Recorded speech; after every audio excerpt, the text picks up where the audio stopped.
Hello, hello, hello everyone. Welcome wherever you are on this planet, whether it's morning or evening, afternoon. For us, it's afternoon, by the way. I'm so happy you made it to our little celebration of the one and only Ted Paul.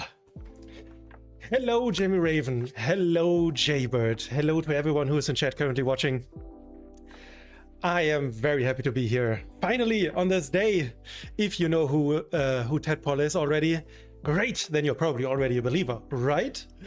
If not, no worries, we will make sure everyone gets to know Ted Paul in this beautiful stream. And the easiest thing to get to know a character is already by looking at an artwork, right? And this is what we have over there. Ted Paul's beautiful artwork by the one and only artist Talexior. Hello, adventure lies ahead. It's morning for you, I imagine. You woke up 3 minutes ago, and then you came here immediately? Oh, I'm your wake-up call now. That is interesting. How are you feeling about that? I hope you made the right choice. But please do not stay in bed. Grab yourself a cup of coffee or tea or whatever is your morning routine, and this probably helps you better than me talking about Ted Paul. Or maybe not. Maybe you are one of Ted Paul's disciples, and not only Ted Paul's disciples, but Ted Paul's God's disciple, Heron, the one and only Sky God. And the Athens are in chat too. Hello. Awesome. Caroline, hello. Greetings. This is just water, by the way, in case you're wondering. I need to stay hydrated. So do you, everyone. For everyone who's for who it is the morning, remember to hydrate yourself. I'm so happy. Ted Paul. I mean, everyone who is here in chat, I think, already knows who or what Ted Paul is. But let me explain nonetheless. But before I do that, wait. Adventure Lies Ahead says, I'm feeling tired, but for different reason, I guess. Driving for 7 hours and getting home at midnight. Oh, I see. Having to doing it again today. Oh, God. So, yeah. Driving is very exhausting. I know. Anyways, I hope you can get I hope you can catch a little bit of a relief before you have to head up onto the road again and drive a bit further. We either praise the sunning, Dark Souls reference, or praise the Heron. You are so correct. Let's praise Heron. All right, I think a few explanations are due, right? Dear viewer, who might not know what Ted Paul is, let me, before I explain this, tell we are here today to celebrate not only Ted Paul, but also the release of an adventure only written for Ted Paul's honor, for celebration that Ted Paul came to be. And where did he come to be? Precisely in the Heart of Daggers character creation competition. That's the word I was looking for. Or challenge? I forgot what it was called. But anyways, it was a competition where community members could prepare pre-made characters in Daggerheart, hand them in, and then the wonderful people at Heart of Daggers would decide on the most creative and most fun character concepts. And the top 10 of them all became pre-made characters on Heart of Daggers in their beautiful character creation tool. And this just launched yesterday. I mean, our yesterday, whatever, probably for you as well yesterday. Anyways, this launched yesterday. And with it, Ted Paul. Ted Paul, fortunately, is the winner of it all. So apparently the concept was so fun to them that they decided to honor Ted Paul and let him win the whole shebang. And we decided, and with we, I mean my wonderful partner, the Jamie Raven, who is also in chat. Say hello if you want. I mean, not Jamie, everyone else. Say hello to the Jamie Raven, please. And me, my name is Azu, the Bard, and we are Bard and Raven. And yeah, we love Ted Paul as well. It was basically our brainchild. And there's a little fun fact that I can tell you later.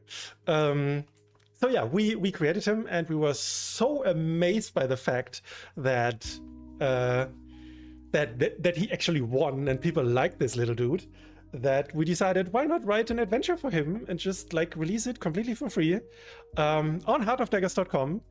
An exclusive Heart of Daggers adventure. You can grab it right now, completely for free, not even pay what you want. Just go there, grab it for yourself. It is a tier 1 racing environment that you see right now, the cover you see right now on chat. And yes, my ADHD brain is leading once again to the fact that I'm like snaking around different topics. Eventually, I will finish talking about tadpole later and the adventure. Today, 1, honor tadpole. 2, who or what is tadpole. Thirdly, we will go over the adventure. Like, what is in it? How do you run it? What's all the juice? And go over it, have a look at it, because it's completely for free. Grab it if you want, if you haven't already. Please, you can, I think we already in chat, there's already the link to the Tadpoles to the Pond adventure on Heart of Daggers. Grab it if you like and go through the PDF together with us on stream if you want, or just watch me here, which is totally valid as well. Anyways, where was my thought? My thought is gone. Let's catch something else. Okay, let's catch this one. Let's finish with explaining what tadpole is. All right, so tadpole was our brainchild. Fortunately, we were happy that he won, and we made the adventure for it. And with the release of the pre-mades now on Heart of Daggers, the adventure was released as well. So you can grab everything. And because it is a pre-made character, you can play tadpole yourself. Just go, oh, right. Maybe I wanted to do this later, but perhaps we can do it right now. Please have a look. I'm currently in the HoDOfDaggers.com, just in a browser window. You all know what Heart of Daggers looks like, do you? You are all there. I heard that some people in chat are looking constantly every day to check if there are new entries on Heart of Daggers.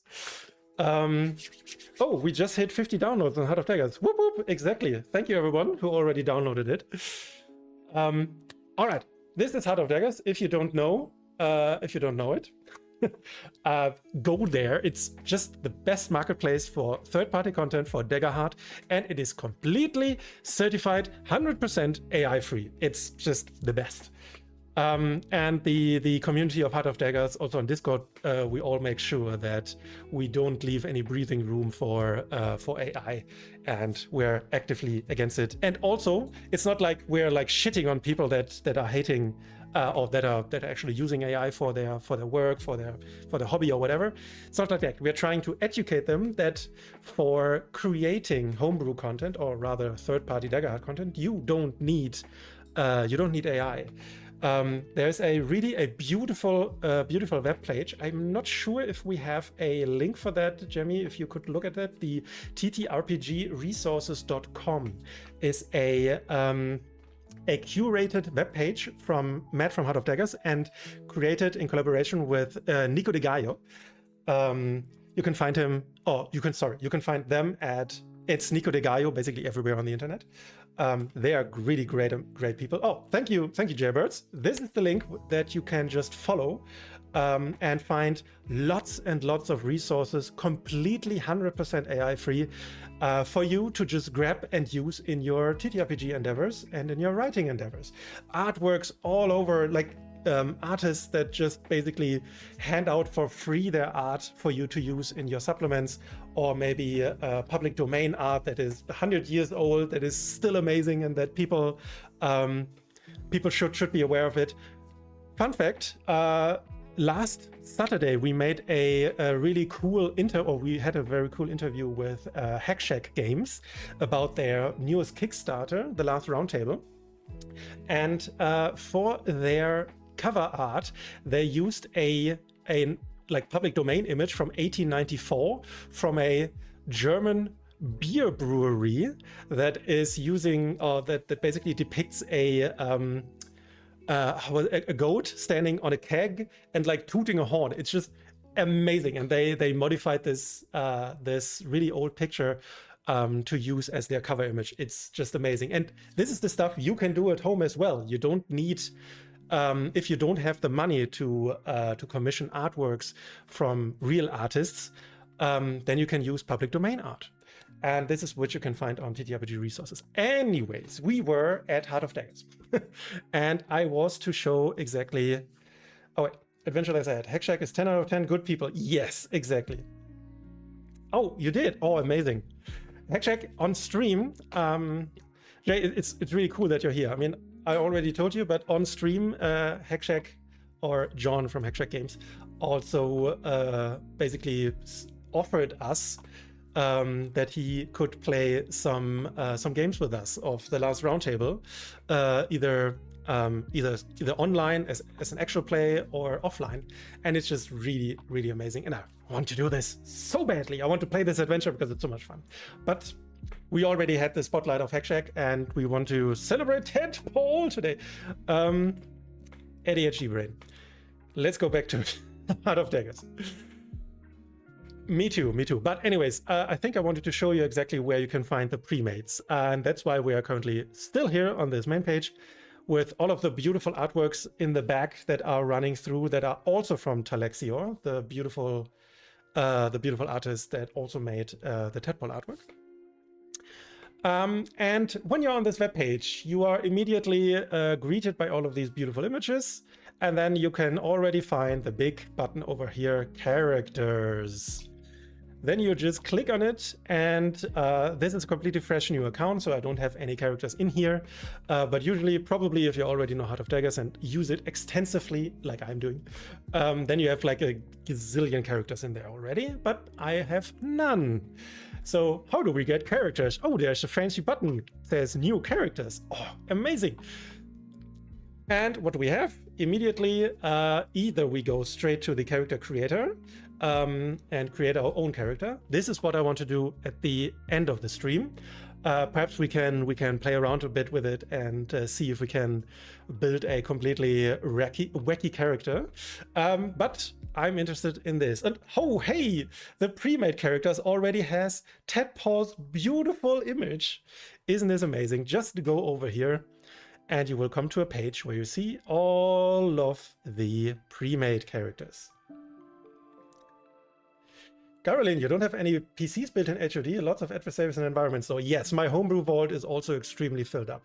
Maybe it's time for you then, for you and your players, or I don't know if you are a more analog player where you have printed out character sheets, but I can highly recommend the character creator on Heart of Daggers and the character editor, whatever. Just basically you play on their platform, and it's really intuitive and nice. And I know I can't show this right now because this stupid window format is not showing it. But when you are playing Daggerheart on Heart of Daggers, then there are little tiny dice that you can pick to roll in on the platform, and these little tiny dice animations and the illustrations, mostly these illustrations, are made by the beautiful Jamie Raven, currently in chat. So when you look at the dice in Heart of Daggers, you can remember these are made from the Jamie Raven. All right, so pre-made characters. We are here on this webpage, and they are all the 10 pre-made characters that you can find. My personal favorite, besides Tadpole, is Dimwit by the beautiful people of Etten Entertainment. They made Dimwit, and I think I know where the inspiration came from. Etten Entertainment, two-headed giant. Well, I love this. So I don't know. Wait, Etten, maybe you can elaborate. Do you have headcanon? Wow, okay, headcanon is a really fun word. Do you have a headcanon for who of these two heads is Dim and Wit? This would be a nice insight. Anyways, right, let's hit create on Dimwit. Also, I want to point out this is a really cool effect that Matt added.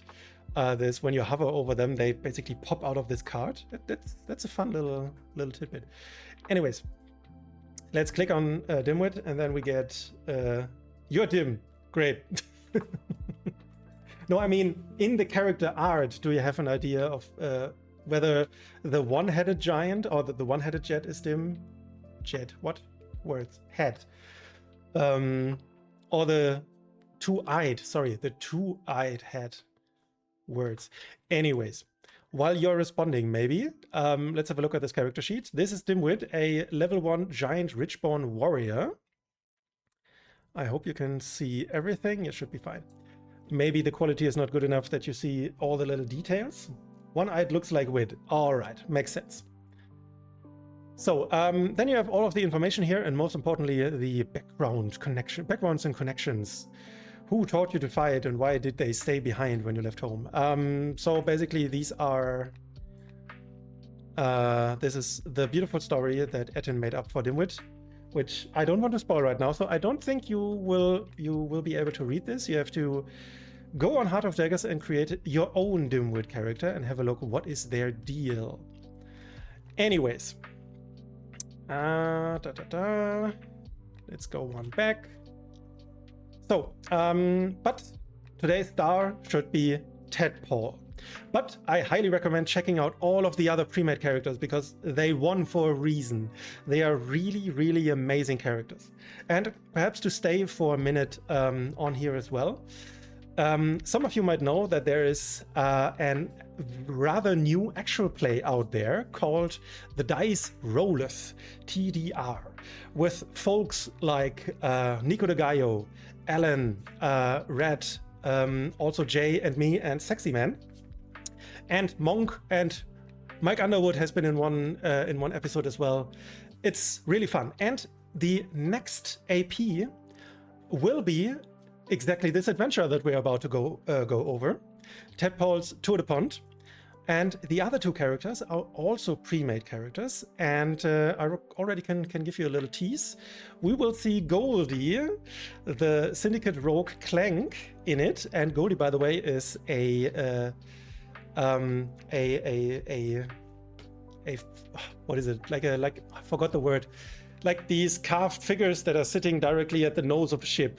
You know, I forgot the name, but and she broke free of her confines of the boat, and now she's sitting in a wheelchair, which is really fun concept, I can tell you. And Figurehead, thank you, Jay. And Winifred will be in there as well, a Warden of the Elements druid fairy, played by Sexy Man. So you can look forward to that. This adventure will be full of pre-mates. All right, but as I mentioned, today is about Tadpole and it's his adventure. But let's have a look first at who or what Tadpole is. What is his deal? He is a tiny ribbit that you've already seen, and with beautiful gray wings. And these wings are deliberate. These wings are heron wings. Because Tadpole believes in the one true god of the skies called Heron. And yes, Heron just sounds like heron. Because the problem is Tadpole is let's say Tadpole is nearly the only one who believes in Heron, whereas all the others just know this bird as a regular heron. But he is like really convinced that this is a god, and most importantly, that Heron is responsible for his powers. This backstory is very fun, yes. So he believes, because he grew up a little bit, for the lack of a better word, he grew up a little bit naive or maybe dim-witted in a pond, or rather a lake, called Lake Velocipond, which the adventure is also placed in. And while he was growing up, while he was still a little tadpole, and he saw that many of his family got picked up and chosen to ascend to the skies together with Heron, the true god. In reality, they were just eaten, but he doesn't know that. He just misinterpreted that, and he dedicated his life to steal his body, to train, to eventually be picked up by Heron as well, to be chosen to become his champion. And that's what he trained for. And eventually it happened. Eventually he got picked up by Heron, but only at a moment of at a very low moment for him. Because he was trying to always throw himself into adventure and throw himself into dangerous situations. And there was this one water snake which had the very dangerous name called Morta Fideo, or also, which is Italian for death noodle. Seriously, it was a really dangerous snake, I can tell you that. Like, for realsies. And Tadpole, this Morta Fideo snake attacked the citizens of the lake. And Tadpole thought of like, I will vanquish this foe and prove my worth to Heron, the one and only. And that's what he did, or at least he tried to do. He went there, tried to fight Morta Fideo, this really dangerous foe, but he lost. He nearly lost his life. He was defeated, and in that moment, Heron, or rather the normal Heron, came, picked him up, and lifted him up into the skies, and he felt finally. He got finally what he wanted. He was chosen and picked up by Heron to ascend into his kingdom.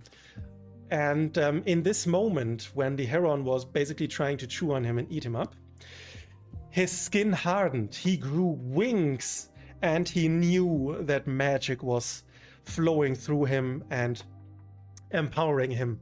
He became a seraph, but he did not become a seraph for Heron, which he thought he did, but rather for something else that he still don't know. He still don't know who his true patron or his true god is, but he believes it is Heron. Anyways, he grew wings, he grew a bit larger, and the Heron who was trying to eat him spat him out, and he flew down to Lake Velocipond. He slashed onto the water, and with his newfound strength, he finally could vanquish Morta Fideo and throw them out of the lake. And from this point onward, Tadpole was born. Tadpole, the winged sentinel seraph. That's very short, his story. Was Tadpole always a ribbit, or when Heron tried to eat him? No, he was always a ribbit, but he was rather small for his kind. Right, fun fact. My partner and I, the Gemmy Raven, we originally came up with the Tadpole character for basically for a Daggerheart session for my birthday that the Gemmy Raven was running. I invited my friends over. She was the GM, and we created these pre-made characters for our friends.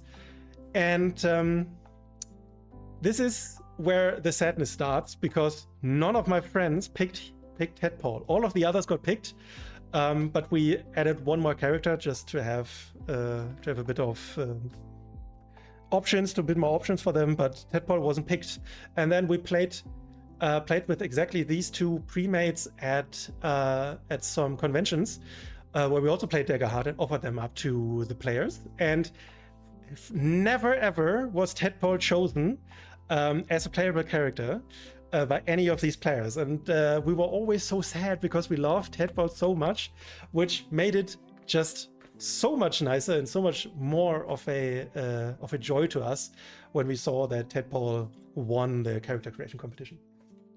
So yeah, since then also Tadpole, at least on the Heart of Daggers Discord server, became kind of like a little mascot, which I hope that people will also fall in love with Tadpole as much as we love him. He's an all-terrain frog. Yes, true. He can do everything. Yeah.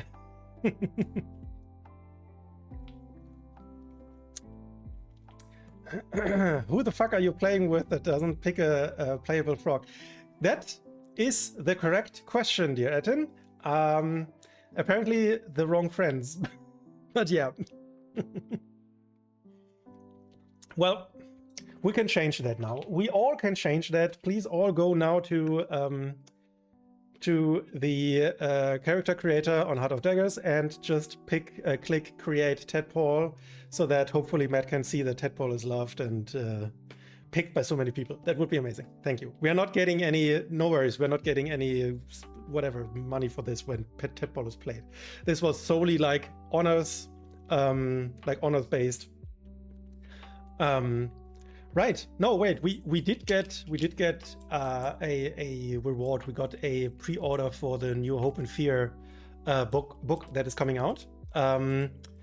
But we already had the premium, or what is called the extra edition, the bigger edition pre-order before that. So once we have the booklet, we will give it out to the community again. So you can, yeah, maybe if one of you doesn't have Hope and Fear pre-ordered yet, maybe there will be a chance to get one from us. All right. Anyways, let's have a look. Right, Tadpole. I already mentioned it is a Winged Sentinel Seraph Wildborn Ribbit. Just real quick, it's level 1, so you only get 2 domain cards, and he has, of course, I Am Your Shield, which I am such a big fan of I Am Your Shield, and Mending Touch to heal people, which is a lot of fun. For his weapons, he has a Hallowed Axe, a round shield, and a full plate armor. Just really beefy little frog guy. And his experiences are Slippery When Wet, which, duh, it's a ribbit, and Missionary of the Skies, because he wants to bring forth more followers of Heron the Wise, Heron the true god of the sky. Anyways, that should be it for now. Let's go back, and where's my button? There's my button. Is this the extra button? This is the real button. Okay, I think oh god, it's already half an hour that we're on. Interesting. So initially I wanted to do this at the end of the stream and start with the adventure frame, but that's how it goes with ADHD brains. You just see where the flow goes. Anyways, how are you all doing? Did you guys already create some tadpoles of your own?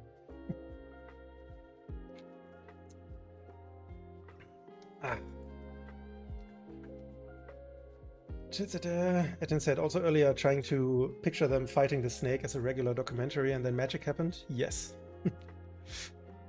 And then Jeremy Raven with David Attenborough's voice. Yep. I would love that. I would love that. Oh, nice, Jaybird. Amazing. I made a tadpole and renamed it to Robert. Awesome. I wonder where you get that name from. I think that is a very good segue now to go to the adventure and see what's in it. Oh, your autistic DHD, or what? Or I think it's AUDHD. It's the autistic ADHD version, right? If I'm correct in reading this terminology. Yeah, I get the feeling that you're at a constant war with yourself. I had struggled today with like getting into the groove of things. And I was a bit nervous coming on stream talking about my one true love, Tadpole. I'm sorry, Jamie Raven. You're the second true love. Tadpole is amazing. Autumn and ADHD, great. Okay, I mean, not great for you, but yeah. Okay, before I talk more and hopefully not say any bad things about this, which I'm not intending to, but sometimes I don't know what I'm saying. Anyways, Tadpole's Adventure. All right, so Jay already mentioned that they created a Robert. Robert sounds fun as well. And right, I forgot. Robert was the initially the project name for Tadpole.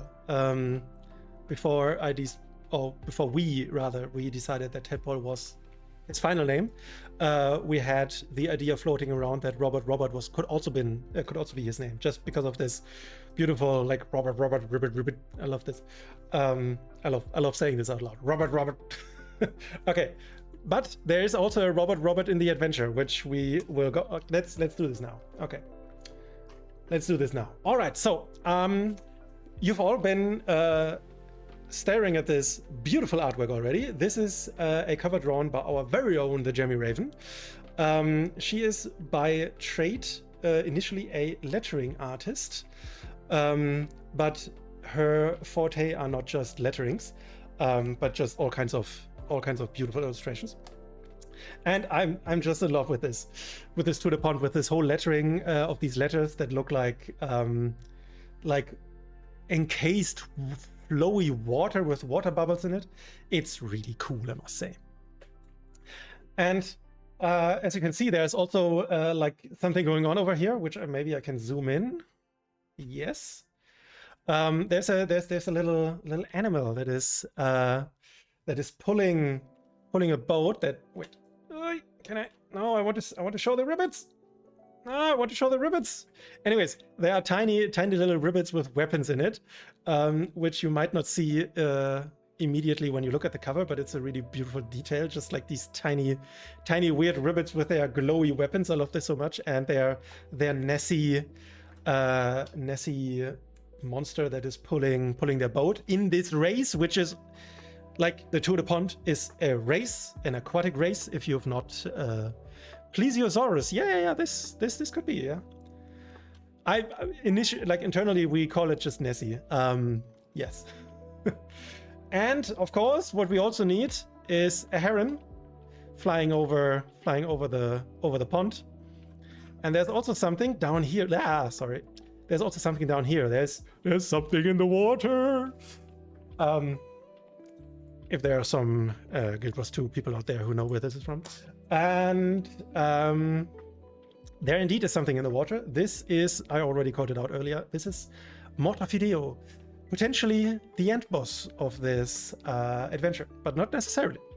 This is something what the GM can decide, whether or not it fits into the narrative. And this is where the whole adventure comes together. We call this not just an adventure, but rather an adventure frame, similar to what Daggerheart introduced with campaign frames, which are basically just, I mean, you all know what campaign frames are. Just very basically basic information on the world building, certain distinctions, certain places, maybe some NPCs, the themes, so that the people on the table can make up their own story with it. And also it also introduces campaign mechanics. And it's all in the sense that in Daggerheart you want to give much more narrative freedom to the players as well, to shape the story and not just have basically a written adventure that the GM just basically reads and these things happen and there's no real, or if any, there are very few choices for example, adventures that are written for D&D. And here we wanted to have something very similar.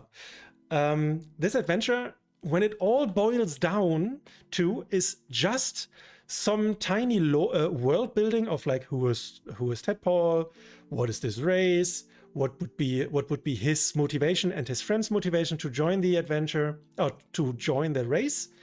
Then there is a little bit of a collaborative pre-game activity, so similar to what people do in session zeros, where they create their characters together, form their connections, maybe do some world building on the side so that the GM knows exactly what kind of stories they can incorporate. I will show you later how this little pre-game thingy works that we've created here. And then afterwards, this is basically just four environments, one big race environment that is showing you the race mechanics of how this race is being run, how it's played, blah, blah, blah, what is happening, and three other environments that are challenges that are happening during the race. And that's basically it with the adventure. I mean, we have two more adversaries, of course. But GMs can drag and drop other adversaries that they have maybe and put them in here as well that they think are fitting. So we wanted to have this adventure frame style where it's very open. The players are making up their own backgrounds and motivations to be part of the adventure, and the GM leads them to a very narrative open race. And how does it look like? I think now we can dive into it. I think first let's have a look here. Touchstones, if this might be interesting to some of you. To the people who know me, I'm a very big One Piece fan. Like, since its beginning. And even though I'm not a particular fan of this arc that I mentioned here, the Davy Back fight, to the people who know One Piece, they know what it is. It is a fight between two rival crews, where they have to overcome different challenges. But One Piece is amazing, and the Davy Back fight was one of the touchstones. Yeah, Star Wars pod racing, because you are racing over a large lake on chariots where you're sitting in, and you have to basically navigate and pilot your beasts and your animals that you're driving. Similar, the Badlands race in Cyberpunk is something very close to that as well. Takeshi's Castle, to all the people who have watched this when they were a child like me, I love Takeshi's Castle. It's also something similar. I'm not going too much into detail. It's a Japanese TV show, real wacky and real fun. And of course, the Mighty Heron can't be unmentioned because, fun fact, we have also a Mighty Heron quite often in our garden. This heron may or may not have been one of the inspirations of this adventure. Yeah. Wait, there are some chat messages. You also like Jay's Mario Kart comparison? Yes, exactly. Mario Kart makes total sense as well, because you can also throw stuff at your rival crews. All right, also some content advisory and advisory. Language is hard. Nice. Content advisory.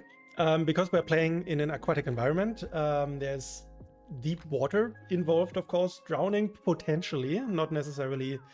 If the GM decides to just cut this aspect out in one of the environments, you might be drowning. Thalassophobia, obviously, I am the biggest thalassophobia person ever. Paul, your card, love it. All right, thalassophobia is the fear of like open and deep waters and of all the creatures that are below that you can't see or don't know what is down there. So like every time when I see basically like videos or an image of open sea and there's a whale just below the surface or just coming slightly over the surface, I'm like, my whole body is like cramping up, and it's the hardest part. I even have this when I play games. There's a beautiful game called Abzu, which is basically just ambience, where you explore an underwater world. And there was one particular scene where you would leave an area of ruins, and you would be in open water, deep water, so you would not see anything. So you have open field, and then out of the black would a large, oh my god, just thinking about it, I'm fine. Like, I don't know what's called, a group of whales, a really huge group of whales would just come and float right in front of your face. I was shitting my pants. My god, but it was such an awesome moment in the game. I loved it so much. Oh, you played it as well? That's amazing. Yeah, absolute great. And it's very short game experience, but a really beautiful one while you explore underwater ruins and such. Let's be clear. That's not a phobia. That's a natural response, human response to an area that belongs to whatever Cthulhu spawns lives there. Yes, I agree. I totally agree. That's thalassophobia for you. Let's move on. Where were I? Okay, here we go. Claustrophobia, yes, swamps and bogs and snakes. If people don't like that, sharks, potentially crocodiles and other large animals. We have piranhas. And with sirens, loss of agency in closer to the sirens, because in one of the challenges there might be some potential getting charmed by sirens. Disorientation makes sense. Okay, so content advisory, it's all there for people who need it, who want it, who like it. All right, let's continue. I think we can skip over this. This is just the welcome and the dedication. I already told you that it's because of Ted Paul, who won the character competition. Session length, I think this could be interesting. So we planned this to be a like one shot, one session, depending on how long you play, 3 to 4 hours game. You can make this shorter, much shorter if you want. So I think we probably also could have written 2 to 4 hours, or much longer, because the whole thing is getting played in scenes, and how long each scene can be is up to you and the GM, whatever they want to make out of it. How exactly looks the scene, I will come to it later, but our initial idea is this can be played in one night, 3 to 4 hours, easy peasy. Character and campaign integration, if you want to look at that. And we also have a little blurb of safety tools. which we always find important to put in every adventure, so to make people aware that safety tools exist and they should use it. Always, always. It's neat. Oh yeah, the next heartbeat. I'm also looking forward to that. Abomination bad guy. Oh, that sounds amazing. Holy shit. Okay, that sounds amazing. Can you give us a little sneak peek for the people on stream? It's fine if you don't want to. Also, something really fun in this thing. There's a little where you usually have the where you usually have the page number. There's this little boat of with Nessie, who is driving the boat with the numbers ever closer to finish. And at the end of the adventure, you will see. I will show you what how Nessie looks like when she's happy to see this. Yeah. All right. So adventure premise would be a nice idea. Let me read you this. Every year, the dwellers of Lake Velocipond celebrate their shared love for racing in the form of the Tour de Pond, a daring and thrilling race in which participating crews with self-made chariots are pulled by aquatic beasts, just like Nessie, through an obstacle course. The victors will receive the coveted Gilded Gill Trophy, honoring their speed, cunning, and collaboration during the race, which is very important. Traditionally, this trophy has not gone to the swiftest, but to those who paired sharp thinking with strong morale. Exactly. You don't want to be the quickest, or rather, not only the quickest will make it, because there are some challenges that have to be overcome, and these are not about speed. Your ribbit friend Ted Paul has pledged to race this year, and he asked you to join his crew to navigate this challenge of speed and wit and skill. So, Ted Paul is in the race, whether or not you want to play Ted Paul as a character. So maybe one of your players wants to pick up Ted Paul and play them themselves, or you, the GM, the potential GM, will then play Ted Paul as an NPC. We've thought of everything. So race overview. Look at these beautiful little fishies over there. The race overview, as I already mentioned, the race will take place exclusively in and around Lake Velocipond. The start and finish line are all located at the small island of Victor's Gate, in the middle of the vast lake. During the race, 3 challenges have to be overcome, awarding a proof of metal each. The first crew reaching the finish line with an intact chariot and the 3 proofs of metal wins. That's basically just real quick. You want to overcome these challenges, you want to get the proofs of metal and bring them to Victor's Gate. Be the first to do that with an intact chariot, and you win. As easy as that. Oh, Athens were teasing. Navy, Patreon, pirates, ocean water creatures, that's cool. Treasure hunts. The treasure hunt environment was already great. 40 adversaries and 20 environments are in their next heartbeat zine, which sounds amazing. But let's go on. I'm already talking for 48 minutes, and we have just started to look at the adventure. Great. All right, where's the adventure? There's the adventure. All right. So let's... All right, right. Then we had a little bit of another page just to talk about Ted Paul. Who or what is Ted Paul again? And already told you everything that is in here. Maybe I forgot about a few details. You just have to download this adventure and read it yourself. So that's why I'm scrolling further. What we have here right now is once again the beautiful artwork of Ted Paul, but expanded. Because Matt of Heart of Daggers wanted to give Ted Paul a little bit more than the normal portray, the commission portray. So he asked Talexior to also make a bigger piece of artwork. And I just love this. Look at this. With this amazing starry celestial cloud of a heron shape in the back. This is so amazing.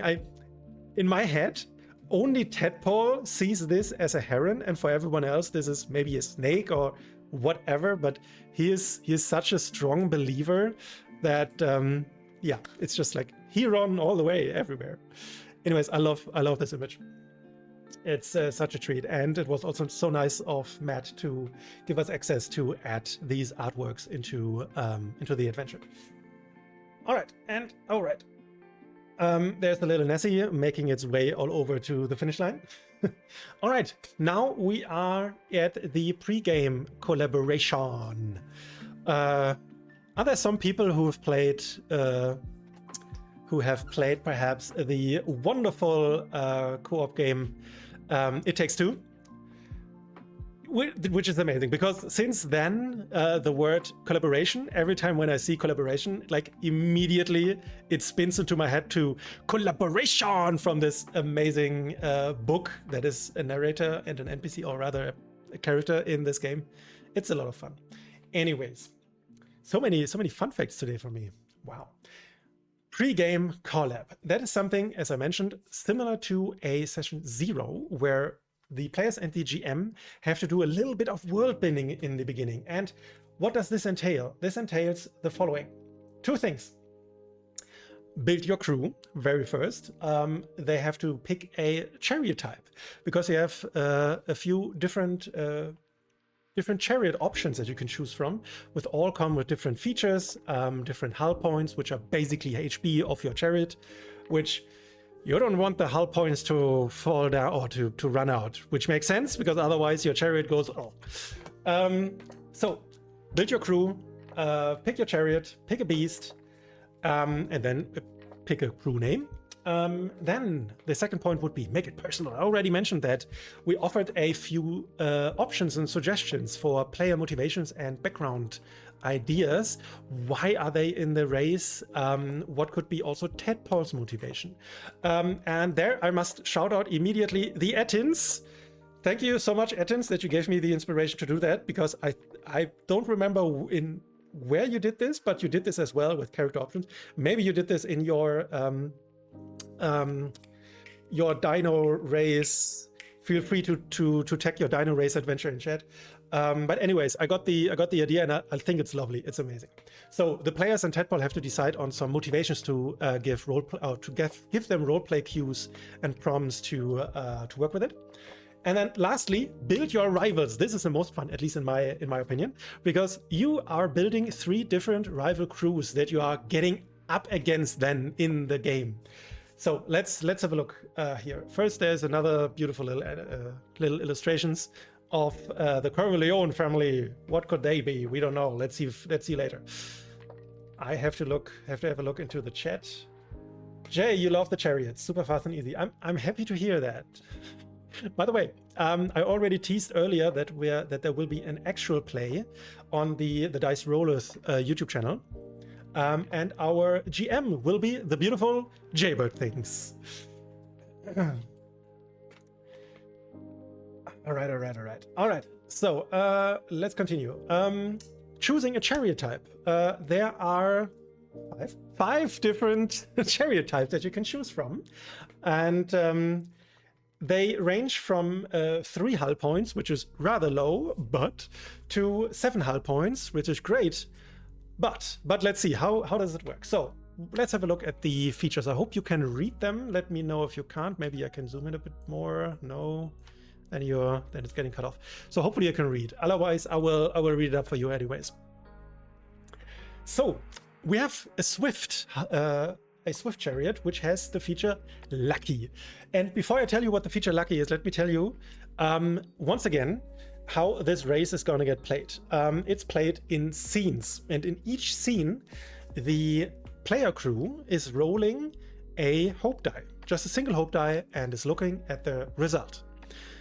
And depending on the result, certain things happen during the race. And with the swift chariot, you are lucky. At the start of a scene, roll 2 hope dice instead and take the higher to determine the outcome. Makes it much more unlikely that you roll a low number and that something bad is happening. That's why you have to pay for it with a very squishy hull or squishy chariot. Next, we have a Serpentine with 4 hull, which has the feature Evasive. This says ignore the next 2 rival crew features targeting this chariot. The rival crews all have features attached to them, and in certain points of the race, or when the GM wants to spend a fear on it, they might use their features against you. And with this Serpentine chariot type, you are just completely ignoring the first two instances of when rival crews would just target you. Like, whatever. You can brush it off. Next, we have a flex chariot, which is like just the normal versatile, not too special chariot. It has 5 hull point and the feature versatile. Gain +1 to action and reaction rolls, aim to defend the chariot. Just basic, very straightforward. We have a bruiser chariot, which I find super fun. We might actually have a bruiser chariot in the AP.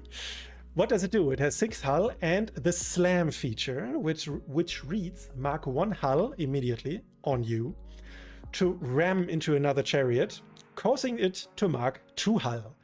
So basically you sacrifice a little bit of your own hull strength to just destroy the others. Which is fun. Really, really pod racy, where you just like crunch into each other. And lastly, we have a tank chariot with 7 hull, which has a shell which reads reduce any damage to hull by 1 to a minimum of 1. So anytime you would get like 2 or 3, it immediately goes down to 1, or by 1. Here we go. Which is just like, it's tanky, it makes sense. Duh. Additionally, every chariot also comes with 1 feature that reads patchwork, spend 2 hope to clear 1 hull. So anytime during the adventure, when PCs have hope to spend, or if the hull points are getting low, they can spend 2 hope to repair it. Oh yeah, which chariot would you pick, people in chat? Oh yeah, that is a very good question. That's a very good question. Exactly. If you have questions, please, this is the time to ask me. If anything is not clear, it's bad on us because we didn't make it clear in the adventure, but please ask us questions if you have. And that is true indeed. We still need 3 more followers to make polls. This would have been a really great poll feature for us, yeah. 17 it is for Jaybird. Yeah. All right, so once you have defined your chariot, you can go over immediately to choose your beast. This does not give you a mechanical advantage, but just a fun one. What are the options? You can make up anything you like, but we just gave like 6 options so people, if they want to, can roll a d6. It can be a manatee. My personal favorite aquatic animal of all times are these freaking big fat ass manatees. I just love them. They're the most fun thing, and I don't know if you know, but manatees are the basis for the mermaid legend. Way back in the days, in like Middle Ages, or when people were sailing on like sailboats and stuff, they would see manatees lying on rocks, sunbathing, and they would think in their like deprived minds that they would look like mermaids, and this is where the whole legend is coming from. I just love this. Anyways, manatees are amazing.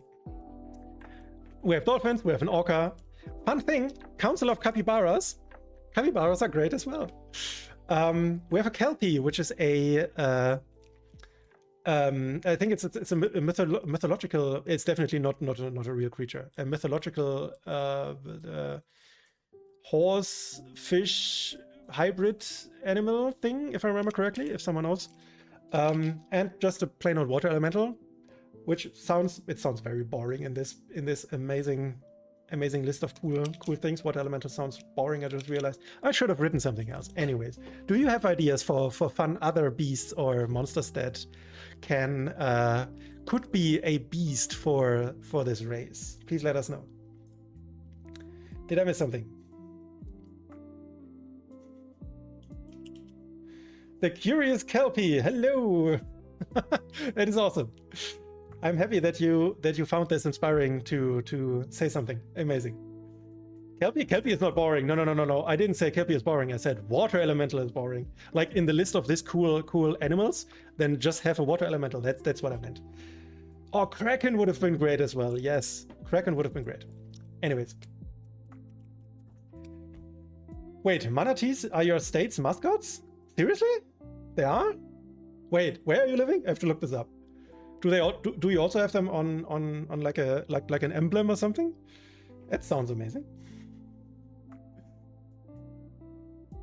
Nessie, the Plesiosaurus, yes. Anyways, let's move on. Oh, true. Yeah, it is ironic that Nessie is missing. That is true. You know what, Jamie Raven, should we update this water elemental with Nessie and just send out a updated copy to the buyers, or not buyers, but the people who got it? Or we could also wait if something is coming up later and then do it. Anyways, lastly, you have to come up with a name. This is where we are not helping you. Florida. Oh, that makes sense. Yes, that makes sense that manatees are the mascots of Florida. Amazing. Lastly, as I mentioned, you have to come up with your name. We didn't give you a list. We hope that your players are creative enough to come up with a name. So this is it for Build Your Crew. Next, make it personal. And yep, Nessie is just swimming away at the bottom. Motivations. So we have a few motivations for Tadpole written, and I'm not going to read you every motivation for Tadpole, but just two of them. One of them is that he could be a family protector, because Tadpole's cousin, Robert, there he is again. Now he's Tadpole's cousin, is in a rival crew who are up to no good, and Tadpole wants to keep him safe during the race. So yeah, here we have Robert again, which could be a motivation. And the the fifth motivation is also a very personal favorite of mine. Hello, Jaybird. Heated rivalry. Tadpole needs to win the Gilded Guild trophy to rub it on under Oslo's nose. His dear frenemy, who is not getting tired of mentioning their many trophies. If you guys have watched the actual play, enter the null hole on Nico de Gallo's YouTube channel. This was before the Dice Rolleth was called the Dice Rolleth. There, Jaybird played Osloveronox or something. I forgot the full name, but Tadpole, which I played as well, they had a very heated rivalry of like who, because both of us, we had Oslo Vinerax. Okay, here we go. Because the both of us, we had both I Am Your Shield, and our rivalry was like, I want to jump in front of you. No, I want to jump in front of you. I'm getting the damage. It was so much fun. If you want to watch Enter the Null Hole on Nico de Gallo's YouTube channel, you can find it there. It's a lot of fun, and I just honored the existence of Oslo in here as well. And heated rivalry is a very fun, very fun little background for Tadpole. Not gonna say more on that. All right, but we also got some options for the players here on the right side. For example, you could choose to have a service for a friend. You simply cannot deny a request by your dear friend Tadpole, even when it means competing in a daring aquatic race. No adventure is too dangerous, no challenge too great with him at your side. Or for example, if you are a disciple of Heron, if you listen to Tadpole and chose to also spend your life honoring and praying to Tadpole, not Tadpole, sorry, Heron, here we go. You could choose the rite of passage. As a newly devoted follower of Heron, Tadpole has called upon you to join him in the race as an act of devotion and sacrifice to your one and only god. Really a lot of fun, and we hope that people will also like this feature, because certainly to me, when I get this, this would be a really great prompt for me to know like how I could, this could lead me to role play in certain ways, and I know why we are in the race for Tadpole, why my character personally is in the race for Tadpole. You want to make a list of Tadpole's relatives? Yes, I mean we also have Polywalk in there, right? Which I forgot. Wait, Polywalk. It was also in one of his sister. Polywalk is sadly has died already, but he was his sister. Anyways, what did I miss? Did I miss anything? Heated because you lit yourself on fire? Maybe. Oslo Vinerac. Yes. This is a really cool fun name. Oh, nice. Etten suggested all of his relatives are Bob, Robbie, Robert, Bobby variations, first and surname. Yeah, that sounds good to me. Yes, for sure. Robert Bobatheon. Yeah. A little Game of Thronesy reference here. All right, next. we have the last part of the pregame activity, build your own rivals. And here is, you have basically 3 different tables that you can roll on. And you basically define their theme, which could be they are a crew of rockers or mafia or gang bullies or influencers, pro racers or royalty. Then you have a list of names if you don't want to come up for a name yourself if you want. This is where the Corleone family is coming again, the mafia.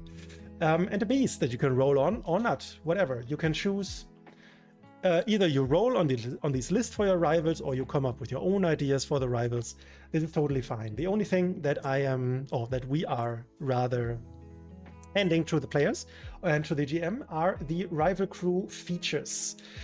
So you have to decide of, I think also of 6 different rival crew features, which you can just plain old roll on or decide on yourself, because each crew gets their own little ability that they can use to annoy you with. And I don't go into too much detail right now, but basically either you give them the chance to entangle other players, to throw some nets or to throw some vines, however this would come to pass, to make life harder for the other crews. They have a carrot on a stick to distract the beast of the other crews. Maybe then the beast would just chase after the carrot on a stick and does not want to be part of the adventure anymore. Who knows? Acid in a hole is basically when the rival crews are just throwing acid bombs, which eat up the hull, which is bad, as you can imagine. Sporulation is also something nasty because it muddles your brain and it prevents crews from using spellcasting features. Sorry, not spellcasting features. Sorry, I misread that. Experiences, to prevent them from using experiences as their brain is getting muddled. Because this one is coming now. Silence, here we go. Silence. They can throw out silencing bubbles so that players cannot use spells anymore, which is obviously bad.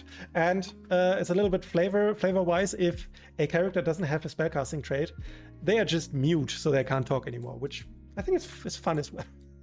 And if then some guardians or warriors then have to use their hands and gestures to communicate. All right, so once the rival crews are done, the pregame collaboration is completed, and then it's basically we have made a little checklist so that GMs can look through the checklist and see, yes, we got characters, we looked at the safety tools, character connections are done, we finished the pregame collab, great. And then they can start finally in the game. We're already halfway through the adventure book, as you can see, because now we just get a few environments. And I am not reading you basically everything of the environment right now, but let me tell you, this is a rather large environment. I can show you this. It goes nearly the whole page. And the important part is basically this big list over here, which dictates what's happening in each scene. So let's have a look. We have Tadpoles to the Pond, a event environment that is always active the whole time during the race. So a GM can basically pick this whole page, either put it on their GM screen or place it on the table, because it has everything they need to run the race. All of the information, the whole environment for the race. Basically, I already mentioned that this adventure is run in scenes, and it is run in exactly 10 scenes. At certain breakpoints in these scenes, this is what is written over here, when a countdown that you're starting ticks down to certain breakpoints, 7, 4, and 1, the challenges that I've mentioned, the 3 challenges that are part of the game, are happening, and then the GM knows exactly, okay, when my countdown ticks down to 7, then I have to go through the riddles in the water environment to challenge my players with this challenge. Let me quickly... Oh, great. Great. My chat broke a bit, so I'm not seeing, but wait, someone wrote something. All right, great. The Jimmy Raven just pointed out that we also included a printer-friendly version of the environments. Yes. Inspired by the Attends, because these guys are doing it as well. True? Beautiful. Let's head back. So, when you start the race, you start a countdown of 10. And when you start a scene, or rather when you finish a scene, I must say, this countdown will tick down by 1. So, you have 3 scenes until the first challenge will happen. And as I already mentioned, there are a few things that can happen at the start of a scene, or rather scenes can play out differently. And this is where I mentioned at the start of a scene, a player from the player chariot or from the player crew is rolling a hope dice. And then the GM can look up in this really nifty little table what is happening precisely in this scene. And what can happen? I already mentioned low numbers are bad, obviously.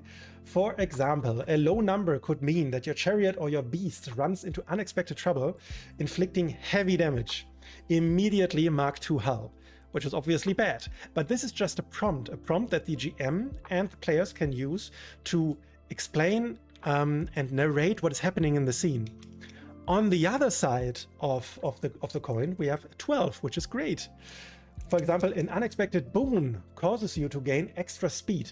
Skip the next scene roll, so they're skipping a whole scene and a potential bad outcome because I don't have to roll, to immediately move towards the next challenge. Or the finish line, if they're already completed 3 challenges. And this is obviously quite great. With the 12, you immediately skip all of the challenges that can be potentially harmful because, for example, we have other things. For example, here, on a 2 and a 3, the race is heating up and the chariot is getting strained. All crew members must mark a stress. Or, for example, on between 4 and 9 in these features, the rival crews are annoying you with their crew features. For example, on 4 to 6, it happens that a rival crew is using their race feature against you. The GM will then decide on which race feature they're using and throwing at the players. And the players have to defend against it. In each race feature, it will say exactly the condition, what and how the players have a chance, if any, they have a chance to defend them against it. And on 4 to 6, it even happens that I have disadvantage in defending against it. That is quite bad. And 12 is then obviously quite good that they just immediately head into the next challenge and try their luck there, so they don't have to roll on these scenes. But as you can already see, a big feature of this adventure frame is basically the narrative. The narrative lead is completely in the hands of the players and the GM. We are not telling, in scene 1 this happens, in scene 2 this happens. No, the GM and the players can decide based on these prompts and how these scenes would play out, what is happening, how they're reacting, what are they doing. And this is exactly how I prefer running my adventures, to get the input when I'm GMing, to get the input from the players, because they can come up with so much more creative stuff than I ever could. But I must say, I'm very good in taking all of this input and making great fun scenes out of it. So I'm really always looking forward to the input of the ideas of the players. And yeah, this is basically what is happening in each scene once the first 3 scenes have... Oh, sorry, I have to mention another thing. You might have noticed that there are also this table is split up in PC crew and rival crews. Because not only the PCs are rolling what is happening in their scene, but also the rivals are doing this. And the rival crew rolls. This is what the GM will then roll in each scene to see, for example, if they have to mark a hull, if they roll good, they can clear a hull, or if nothing happens for the rivals, which can also happen. Anyway, so basically every participating crew member is rolling for what exactly is happening in their scene. All right. Then I mentioned at certain breakpoints there are... Oh, there's a message. Maybe I can see it. Garlin says, I have been a very collaborative GM for decades. No small part of why Daggerheart appeals to me as much as it does. Yes, I agree. I didn't realize that I was also this freeform narrative player before Daggerheart came out because it opened my eyes. I must say I didn't have much TTRPG experience before that. Basically, before Daggerheart came out, oh, thank you, ADHD Brain, for bringing me onto another tangent. Before Daggerheart came out, my only experiences were D&D, the German version of D&D, which is called Das Schwarze Auge, or The Black Eye, and Cyberpunk, and I think 1 or 2 rounds of Honey Heist. I mean, Honey Heist is obviously very narrative open and rules light, I must say. But still, when Daggerheart came out, I was like, oh my god, this is exactly my TTRPG that I was not looking for because I didn't know I needed this. Anyways, tangent over. Let's head back to the step block. At certain breakpoints, we have the challenges. Let's go over the challenges after this. But I'm also giving some custom fear moves to the GM, and this is where these treacherous waters features coming in, where there are a couple of fear moves that I can use. For example, spend a fear to cause a minor hazard or nuisance, like a duck family crossing the track, straining the crew's efforts to race. All PCs mark a stress. So a very soft GM move. But this goes higher. For example, we could also have spend 1 fear to immediately activate a rival crew's feature. Or another one would be spend 1 fear at the start of the next scene. The crew rolls 2 hope dice and takes the lower, basically giving them disadvantage. And yeah, this you can. I mean, the GM can mess with the PC crew quite a lot.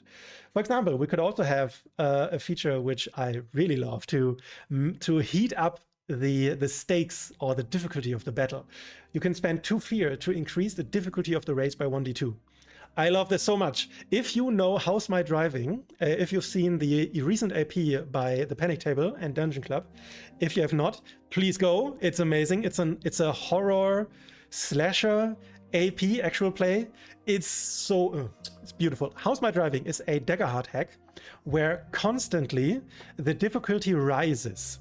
Eventually then it gets so high that you can't possibly win a roll or get a roll unless you have a crit.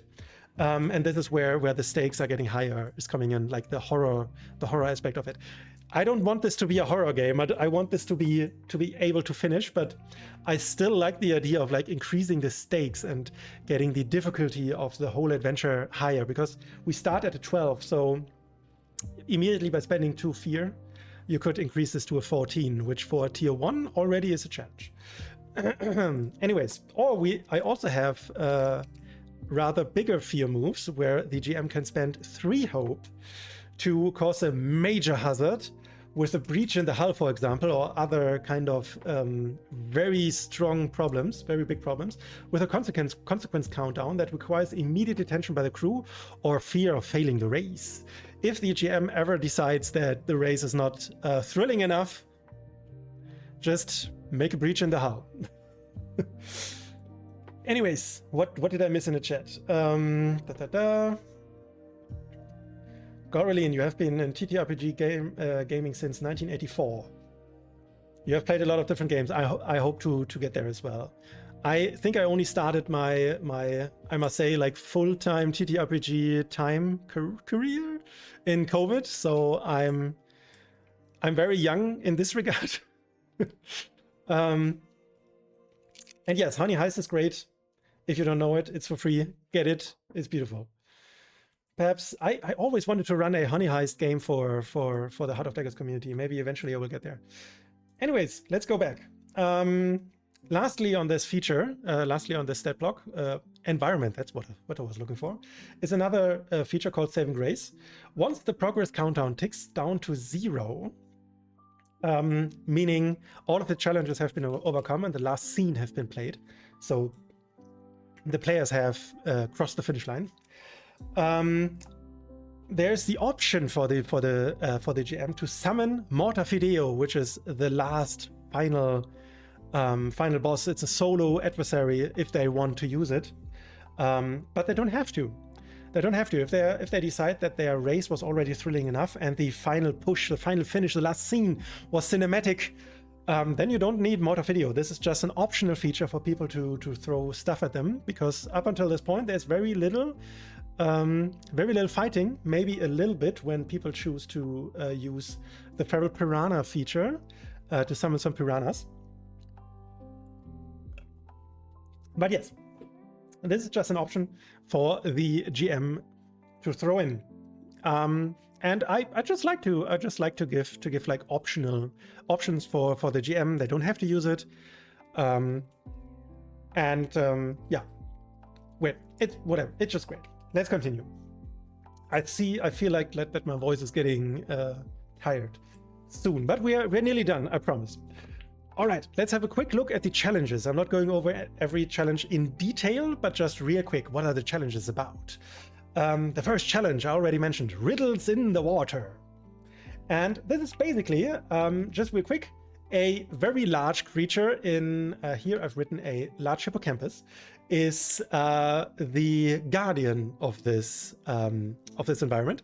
And they are very avid riddlers, or what is a puzzle masters? How can you call them? They like riddles. And the idea is your PC crew has to solve 3 riddles. And I've written down here a few riddles with the answers, but I also made a little remark down here that GMs can use any riddle if they don't like these riddles that I've written down here, because they are more on the easier side. So if they know that they have really big puzzle masters as players, they can change out these riddles for anything else. And basically, you as a player have the option to oh wait, Caroline, you're doing the most alterations with this one. You prefer to test the characters rather than the players. I mean, okay. I see your point. But I have also added the feature Vainglorious, which is basically you can convince the hippocampus to give your player options, to give your player hints, rather, if they can convince the hippocampus to par it with a few hints towards the riddles. But it's up to you. This can be a lot of different things.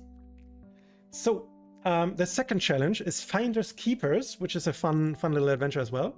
I don't know if you I just realized that this is very close to no, we're not talking about this. We're not talking about franchises where the author just is a stupid transphobic idiot. All right, so Finders Keepers challenge is a environment where people have to find the proof of metal themselves. It is down at the bottom of the lake. So first they have to find a way to be able to breathe underwater. But I can already tell you, even though when you're not playing Tadpole is an aquatic animal, he will be able to breathe underwater. The lake citizens will be very nice and happy to help. They just need a little bit of convincing to give the players the means to breathe underwater. They have to swim into basically like a little kelp forest and find the proof of metal down there. But not only is the proof of metal hidden down there in the forest, in the kelp forest, but also lots of other different consumables that the players can also find down there. And this can be a really nice thing to throw some fun little consumables at your players that they can use during the adventure. And this is just basically a little progress countdown to find the actual proof of metal down there. And on their way there, maybe they are able to find some consumables as well. But they should be aware, because there are also sirens all along that want to charm the players and distract them from the actual task. And this could happen, that players fail against the sirens and then they will be charmed and basically be completely starstruck by them. They swim towards them, they forget about their objective. And right, there's the fear of drowning in here, but drowning is not like your character dies immediately when they can't breathe. It's rather a countdown where every time they can't mark a stress anymore, they are gaining a hit point. So there's plenty of time, plenty of opportunity for other PCs and for themselves to get up to the surface again. So this is a tier 1 adventure. This is not tier 4 where basically you die when you can't breathe. I don't want this. I don't like this. I probably would not do this in a tier 4 adventure as well. Yeah, Dredge-up loot always sounds fun. All right, so this is the second challenge. And the third one is here, Carry the Carrier. Also a really fun challenge, I must say. Because you're sitting in a chariot that is pulled by a beast through this race. But here, it's the other way around. You have to carry your chariot and your beast through a bog. And to make it through this treacherous bog, this swampy place, in one place, or in one piece rather. And I can tell you, it is like it's not that easy to carry your chariot through this. Wait, we have another Oh yeah, me too. I'm really looking forward to that one. By the way, we only had you're getting all the juicy details here, dear chat, right now. We already had one recording session, but we are not there yet. Next time we'll be at this particular challenge where we have to carry our carrier. Anyways, so treacherous bog, stuff can happen, and also there are some are these? No, these are not willow. Oh wait, what is the word? Not will-o-wisps. Ignis fatui is the. I think this is even the scientific name, if I remember correctly, which is like sometimes in swamps you have these. You have a lot of gas production, or rather generation, or however you want to call it. And sometimes this gas can ignite, and then there's this little flame. This little distracting light that sometimes has caused travelers who were traveling through the bog to mislead them, or to think that this is like magic or ghost that is happening. So yeah, this can happen here as well. Do the players get distracted by these Ignis fatui? We don't know. We will see. So yeah, anyway, this is the third challenge, a really fun one as well. And once this is done, once the third challenge is done, if you remember from earlier, there's only just one more scene. The countdown only has one more tick before the end of the race. And up until this point, it could happen that the rivals are already decimated. The rivals are perhaps already gone, and the PCs are the last ones in it, or maybe all of the rivals are still alive, and it is like a real thrilling race towards the end line, the finish line, to see who wins this. And whether or not this is the end of this adventure, there is also the potential of the danger noodle Mortar Fideo to come up again. The large water snake that the PCs can fight, a solo adversary. Of course, it has relentless, and there's a little tadpole reference in here as well. As you remember, Mortar Fideo is the giant sea snake that the newly transformed Seraph tadpole vanquished, and it returned. It returned in this, or it can return in this adventure, to seek revenge on Tadpole and start its terror against Lake Velocipont again. And but it has a weak spot. It has a weak spot exactly where Tadpole, after his transformation to Seraph HoD, is this a word? Basically made the not killing blow, but made the final blow, which caused Mortar Fideo to flee Lake Velocipont. And it is still there. It hasn't healed completely. So there's the possibility to reveal this weak spot to the players, so that they can, attack this and make more damage. Because it is, Mortar Fideo has by itself a passive called Reinforced Scales. And what it does is that it immediately reduces any damage, physical and magical, by one threshold. And this is not like it reduces to minimum minor damage. So minor damage will become nothing. So it is paramount, or rather maybe not paramount, but it is very helpful that the players find this weak spot. But there are rules in here to find this weak spot.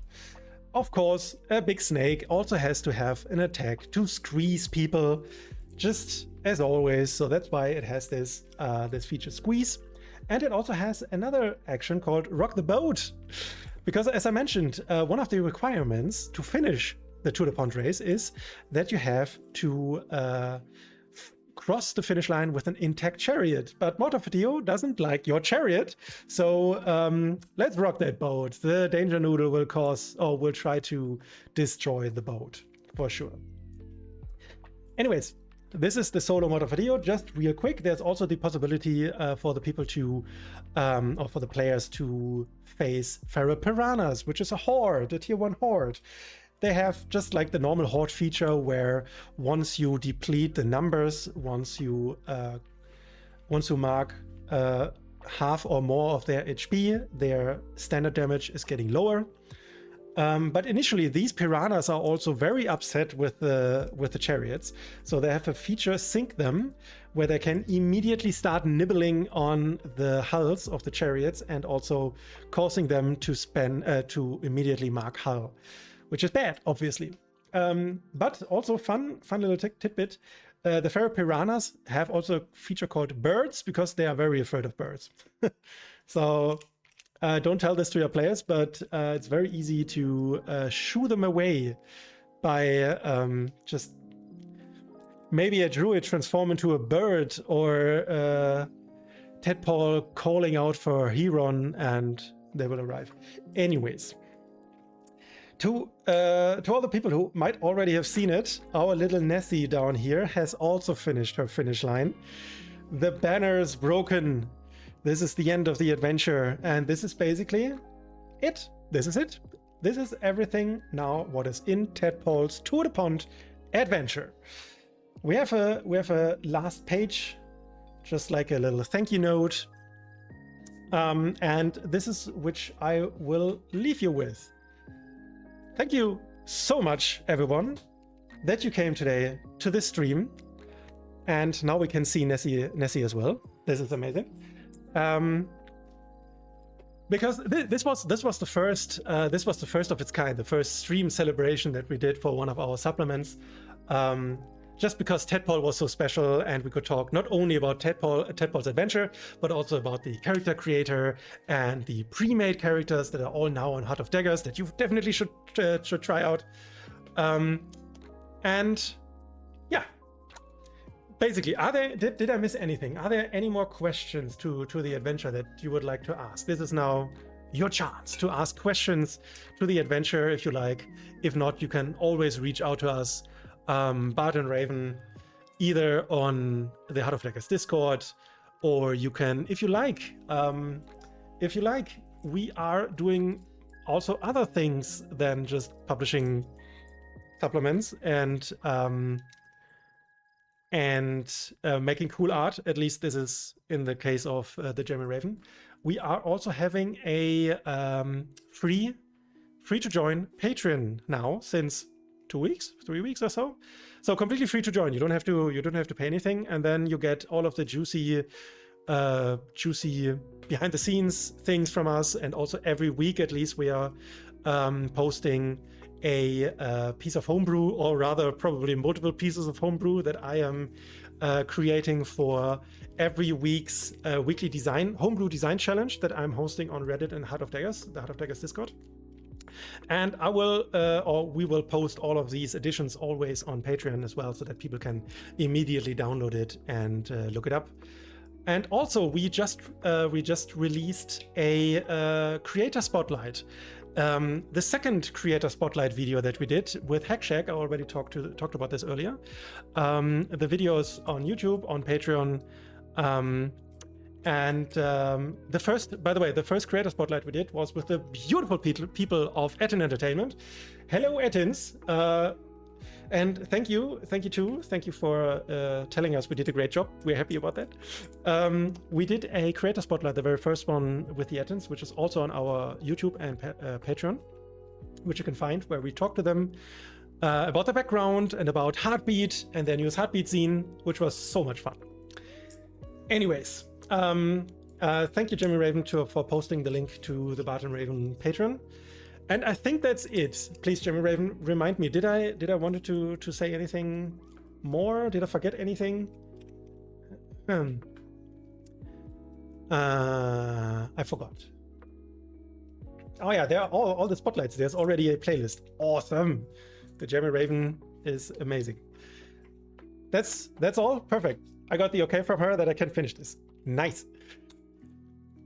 Thank you so much to everyone who came to today's stream. Thank you for spending the last 1 hour and 35 minutes with me. I had a blast. I hope you too. I was a bit distracted, but you kept me company and sane. So yeah. To the end, I just have to say, please have fun with Tadpole. Share the love of the pre-made characters that are out there. If you like and if you use the adventure at your table, please let us know how it went. If you want, you can also leave a review on Heart of Daggers, which also goes a very long way, and it helps the adventure in Tadpole to reach even more people out there, which is always nice. I love me some Tadpole. Anyways, I should stop rambling and be off. Thank you again, everyone. I hope you're having a beautiful rest of the day and a beautiful rest of the week. The weekend is coming up very soon. Keep up the good work and see you around. Have a good one. Bye-bye.